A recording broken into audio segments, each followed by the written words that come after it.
The sun was still high in the sky as Jacob stood on the hilltop, anxiously scanning the horizon. His heart pounded when he finally saw what he was both dreading and hoping for: Esau's approaching caravan, a formidable entourage of 400 men.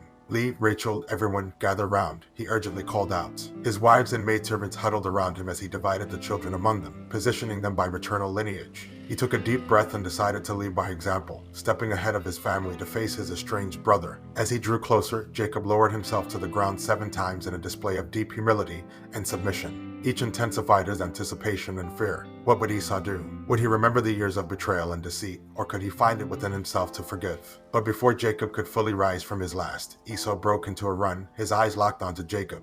As they met, all the years of separation, betrayal, and family discord seemed to melt away. Esau embraced Jacob tightly, tears streaming down both their faces. This was not a reunion marred by the past, but a new beginning defined by the presence of forgiveness and emotional release. Esau looked up and saw women and children behind Jacob. "Who are these with you?" he asked, his voice tinged with curiosity. "They are the children God has graciously given me," replied Jacob, introducing each one as they came forward to bow. Esau's eyes narrowed when he saw the gifts that trailed Jacob's camp. "What's the meaning of all this?" he questioned. "To find favor in your eyes," Jacob quickly answered. Esau shook his head. "I have plenty, my brother. Keep what you have." But Jacob insisted, comparing the sight of Esau's face to seeing the face of God. Eventually, Esau accepted. Following the emotional reunion, Esau proposed they continue their journey together. But Jacob, ever the protective father and shepherd, declined. His flocks and children were frail. They couldn't keep pace with Esau's robust entourage. They would follow at their own pace and meet Esau in Seir. Esau offered to leave some of his men behind for protection, but Jacob assured him it was unnecessary.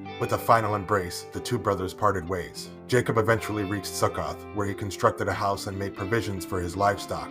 The safe arrival was a relief, and he erected an altar, dedicating it to El Israel, acknowledging that God, the God of Israel, had been with him. In this poignant narrative, we see a beautiful unfolding of reconciliation and divine grace, orchestrated under the watchful eyes of the God of Abraham, Isaac, and now Jacob and Esau. A story of two brothers, once torn apart by deception and greed, now brought together by the power of forgiveness and the grace of God.